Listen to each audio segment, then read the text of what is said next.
Hello बच्चों, कल हम राज्य के नीति निर्देशक तत्वों के बारे में पढ़ रहे थे कि भारत में जो राज्य के नीति निर्देशक तत्व हैं उन्हें 4 भागों में विभाजित किया गया है। आर्थिक सुरक्षा संबंधी निर्देशक तत्व, सामान्य सुरक्षा शिक्षा संबंधी निर्देशक तत्व और तीसरा है पंचायती राज प्राचीन स्मारक तथा न्याय संबंधी निर्देशक तत्व और चौथा है अंतर्राष्ट्रीय शांति और सुरक्षा संबंधी निर्देशक तत्व।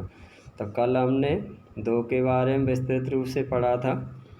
पहला आर्थिक सुरक्षा संबंधी निर्देशक तत्व और दूसरा है सामाजिक सुरक्षा शिक्षा संबंधी निर्देशक तत्व। आज हम पंचायती राज प्राचीन स्मारक तथा न्याय संबंधी निर्देशक तत्व के बारे में समझेंगे। तो देश के पंचायती राज के विकास, यानी हमारे भारत देश में पंचायती राज व्यवस्था का उल्लेख किया गया है। कहने का तात्पर्य है कि ग्रामीण स्तर पर पंचायती राज व्यवस्था के 3 स्तर हैं: ग्राम पंचायत, पंचायत समिति और जिला परिषद।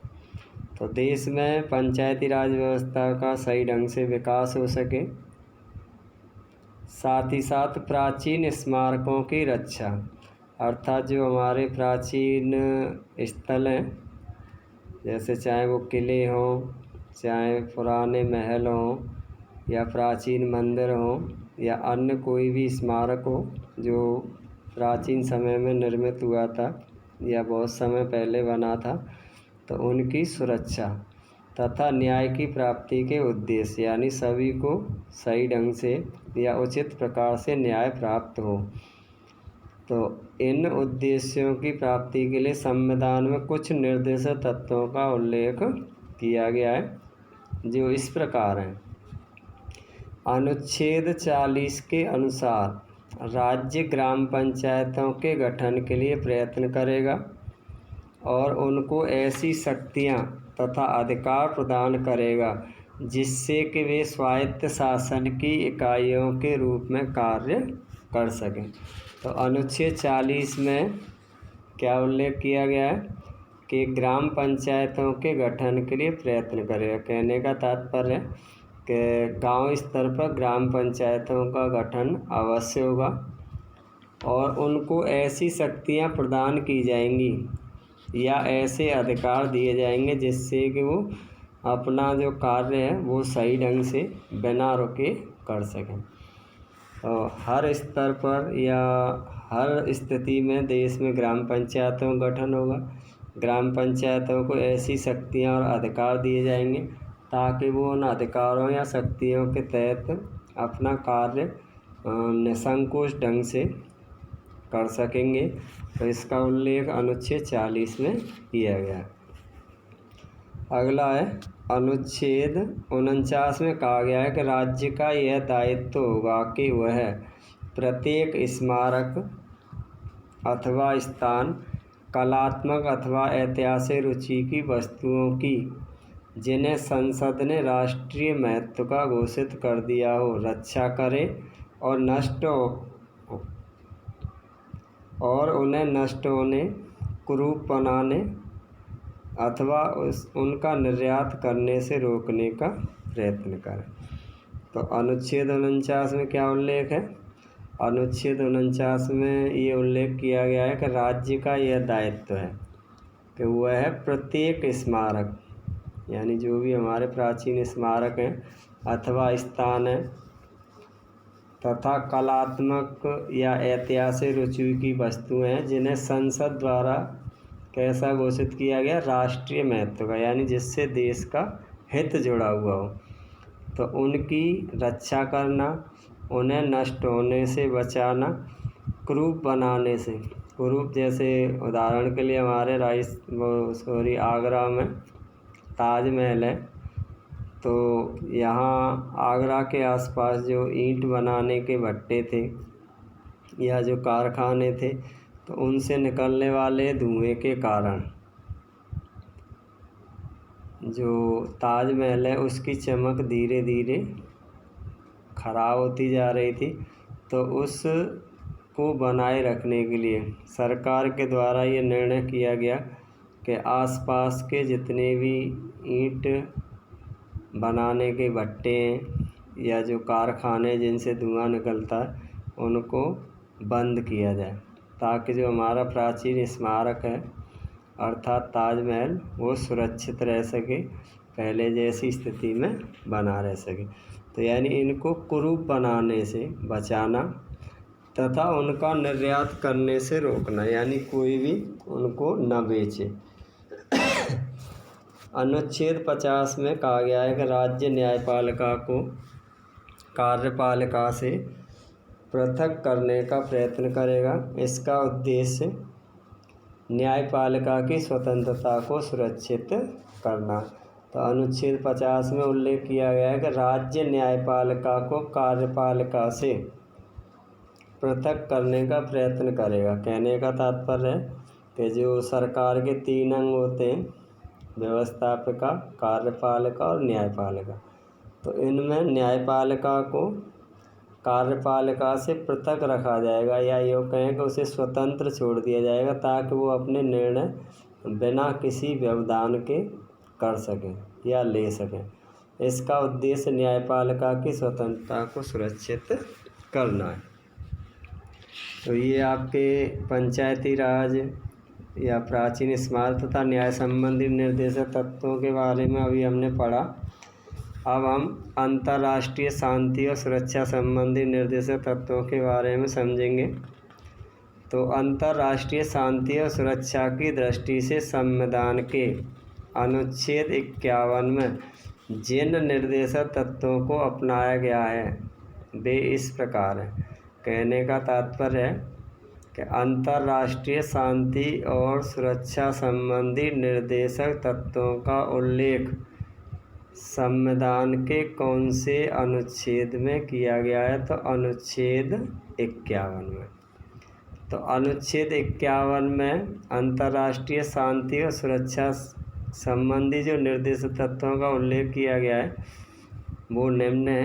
नंबर 1, राज्य अंतर्राष्ट्रीय शांति और सुरक्षा की वृद्धि के लिए प्रयत्न करेगा। यहाँ ये मतलब है कि जो देश है, हमारा भारत देश है, उसका ये प्रयास रहेगा कि विश्व स्तर पर सभी देशों में शांति बनी रहे, साथ ही साथ अपने देश की सुरक्षा, यानी हमारे देश में किसी प्रकार का कोई खतरा न बने, तो उसकी सुरक्षा को भी हम लोग बढ़ाएंगे या मजबूत करेंगे। तो राज्य अंतर्राष्ट्रीय शांति और सुरक्षा की वृद्धि के लिए प्रयत्न करेगा। दूसरा है, राज्य सरकार के विभिन्न राष्ट्रों के मध्य न्यायपूर्ण व सम्मानपूर्ण संबंधों को बनाए रखने का प्रयत्न करेगा। तो जो हमारा भारत देश है उसका ये प्रयास होगा कि विश्व के सभी देश न्यायपूर्ण सम्मानपूर्ण संबंधों को बनाए रखने की कोशिश करें। तो उसमें हमारा भारत देश भूमिका निभाएगा कि विश्व स्तर पर सभी देशों में सम्मानपूर्ण या अच्छे संबंध बने, सभी एक दूसरे के साथ अच्छा व्यवहार करें, ये हमारा प्रयास रहेगा। तीसरा है, राज्य राष्ट्रों के आपसी व्यवहार में अंतर्राष्ट्रीय कानून और संधियों के प्रति आदर की भावना बढ़ाने का प्रयत्न करेगा। तो हमारा भारत देश ये भी प्रयास करेगा कि देशों के बीच आपसी व्यवहार में जो अंतर्राष्ट्रीय कानून है या जो अंतर्राष्ट्रीय स्तर पर जो संधियाँ की जाती हैं उनमें एक दूसरे के प्रति आदर की भावना बढ़े। इस तरफ भी हमारी भारत सरकार का प्रयास या भारत देश का प्रयास रहेगा। राज्य अंतर्राष्ट्रीय विवादों को मध्यस्थता द्वारा सुलझाने के लिए प्रोत्साहन देगा।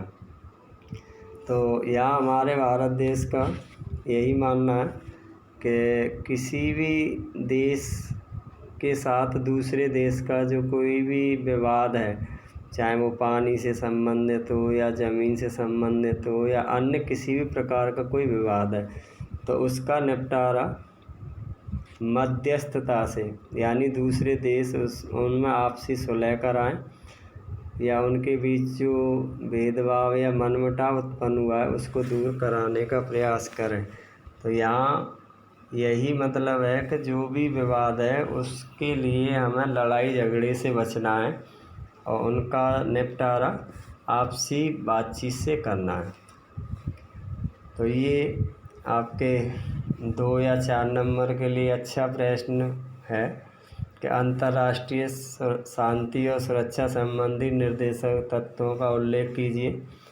तो अंतर्राष्ट्रीय शांति और सुरक्षा की दृष्टि से हमारे संविधान में अनुच्छेद 51 है, उसमें 4 निर्देशक तत्व बताए गए हैं, जिनमें पहला है राज्य अंतर्राष्ट्रीय शांति और सुरक्षा की वृद्धि के लिए प्रयत्न करेगा। दूसरा, राज्य संसार के विभिन्न राष्ट्रों के मध्य न्यायपूर्ण और सम्मानपूर्ण संबंधों को बनाए रखने का प्रयत्न करेगा। तीसरा है राज्य राष्ट्रों के आपसी व्यवहार में अंतर्राष्ट्रीय कानूनों संधियों के प्रति आदर की भावना बढ़ाने का प्रयत्न करेगा। चौथा है राज्य अंतर्राष्ट्रीय विवादों को मध्यस्थता द्वारा सुलझाने के लिए प्रोत्साहन देगा। तो ये चारों पॉइंट हैं जिनको हमें अच्छे तरीके से याद रखना है, ताकि जब भी अगर हमसे प्रश्न पूछा जाए तो उसका हम सही ढंग से जवाब दे सकें। तो निर्देशक तत्वों के उपयुक्त वर्णन से यह स्पष्ट हो जाता है इन सिद्धांतों के आधार पर भारत में वास्तविक लोकतंत्र की स्थापना हो सकेगी। इन सिद्धांतों के कार्यान्वयन से भारत संविधान की प्रस्तावना के अनुरूप एक कल्याणकारी राज्य बन सकेगा। तो यानी जो हमारे नीति निर्देशक तत्वों में जिन जिन तथ्यों का उल्लेख किया गया है, अगर उनका हम सही ढंग से पालन करें, अर्थात हमारी राज्य सरकारें और केंद्र सरकारें सही ढंग से पालन करें, तो निश्चित ही हमारे भारत देश के लोगों के हित के लिए होगा या देश एक लोक कल्याणकारी राज्य की तरफ आगे बढ़ेगा। नीति निर्देशक तत्वों का महत्व, यानी ये जो नीति निर्देशक तत्व है इन्हें भारत के संविधान में शामिल करने से हमें क्या फ़ायदा या लाभ या महत्व है। तो संवैधानिक और व्यावहारिक दृष्टि से नीति निर्देशक तत्व अत्यंत महत्वपूर्ण है।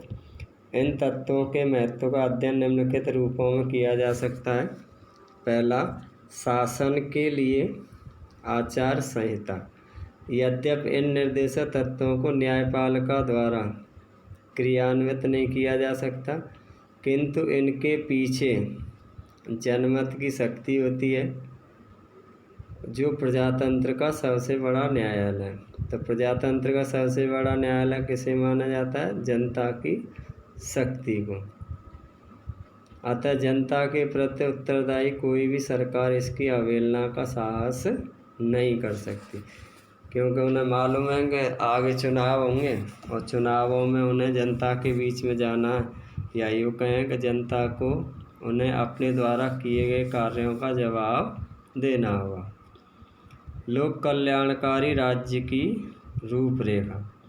डॉक्टर अंबेडकर ने संविधान सभा में कहा था कि संविधान का उद्देश्य केवल राजनीतिक लोकतंत्र की व्यवस्था करना ही नहीं है, बल्कि ऐसे कल्याणकारी राज्य की स्थापना करना है जिसमें आर्थिक व सामाजिक लोकतंत्र का भी समावेश हो। ये सिद्धांत इस आदर्श की पूर्ति करते हैं।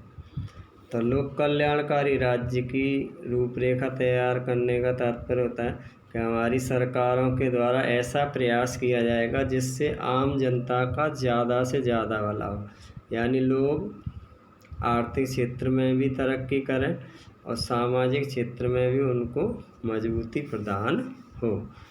तो हमारे जो संविधान निर्माता हैं डॉक्टर भीमराव अंबेडकर, उन्होंने भी संविधान सभा में कहा था कि संविधान का उद्देश्य केवल राजनीतिक लोकतंत्र की व्यवस्था करना ही नहीं है, बल्कि ऐसे लोक कल्याणकारी राज्य की स्थापना करना है जिसमें आर्थिक और सामाजिक लोकतंत्र का भी समावेश हो।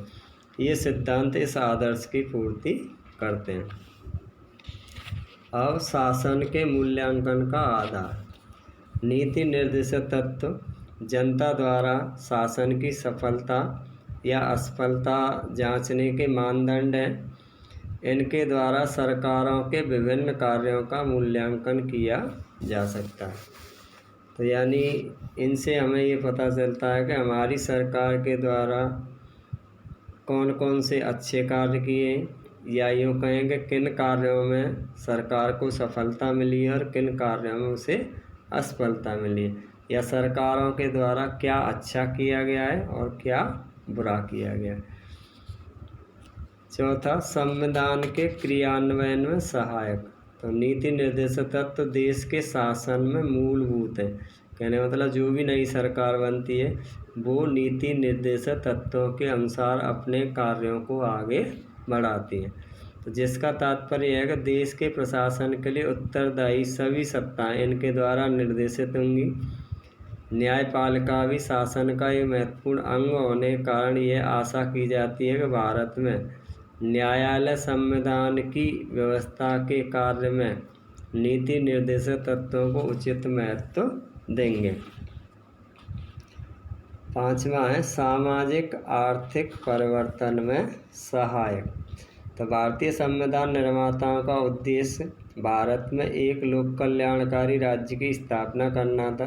कहने का तात्पर्य हमारे जो संविधान निर्माता हैं वो ये चाहते थे कि हमारे भारत देश में एक लोक कल्याणकारी राज्य की स्थापना हो।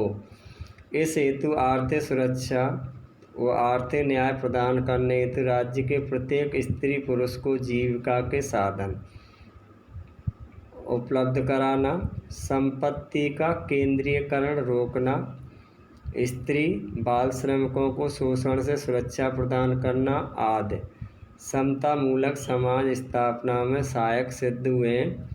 इसी तरह लोगों के जीवन स्तर सुधार हेतु चिकित्सा, शिक्षा, रोजगार उपलब्ध कराने में नीति निर्देशक तत्वों का महत्वपूर्ण योगदान रहा है। अब नीति निर्देशक तत्वों क्रियान्वयन कुछ महत्वपूर्ण उदाहरण हैं कि हमारे देश में नीति निर्देशक तत्वों का सरकारों के द्वारा किस प्रकार क्रियान्वयन किया गया, या यूँ कहेंगे नीति निर्देशक तत्वों को हमने कैसे अमल में लेकर के आए हैं। तो जिसमें सबसे पहला उदाहरण है भूमि सुधार। आज़ादी से पूर्व किसान जमींदारी व जागीरदारी प्रथा के शोषण का शिकार थे। तो यानी जिस समय हमारा भारत देश अंग्रेज़ों का गुलाम था उस समय हमारे भारत देश में दो प्रथाएं प्रचलित थी, एक जमींदारी प्रथा और दूसरी जागीरदारी प्रथा। तो जिसके कारण भारत के ज़्यादातर जो लोग थे उनका शोषण होता था, या वो जमींदार या जागीरदारों के शोषण का शिकार होते थे। किंतु संविधान की 9वीं अनुसूची में 1951 में भूमि सुधारों के अंतर्गत भूमि पर जोतने वाले का अधिकार लागू करने से किसानों को सुरक्षा प्राप्त हुई है। तो 1951 में भारतीय संविधान की 9वीं अनुसूची में एक कानून बनाया गया था जिसके तहत ये निर्णय किया गया था कि जो व्यक्ति जिस ज़मीन पर खेती कर रहा है वह ज़मीन उसी के नाम दर्ज हो गई। तो यहाँ कहने का तात्पर्य ये है कि जिस समय ये कानून बना था अर्थात 1951 में, उस समय जो व्यक्ति जिस ज़मीन पर खेती कर रहा था वो उसी के नाम पर चढ़ा दी गई, या वो ज़मीन उसी की हो गई। पंचायती राज और स्थानीय स्वशासन। नीति निर्देशक तत्वों में ग्राम पंचायतों की स्थापना और उन्हें स्वायत्त शासन की इकाइयों का रूप देने की बात की गई है। तो 2 अक्टूबर 1959 से पंचायती राज की व्यवस्था में लागू की गई।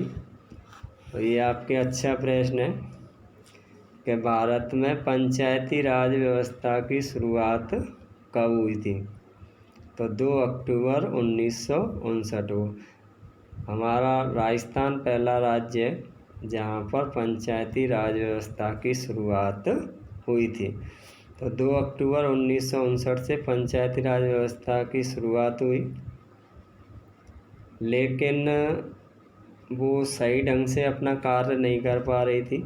तो पंचायती राज व्यवस्था को मजबूत बनाने के लिए या उसे सुदृढ़ करने के लिए सन 1993 में 73वें संविधान संशोधन अधिनियम के आधार पर पंचायती राज को संवैधानिक दर्जा दिया गया। कहने का तात्पर्य है कि भारत में पंचायती राज व्यवस्था की शुरुआत तो 2 अक्टूबर 1959 को हो चुकी थी, लेकिन उसे संविधान में दर्ज नहीं किया गया था। तो इसे संवैधानिक दर्जा कब मिला था? 73वें संविधान संशोधन के द्वारा सन 1993 में। इसी तरह 74वें संविधान संशोधन में शहरी क्षेत्र में स्थानीय स्वशासन की व्यवस्था सुदृढ़ करने का प्रयास किया गया।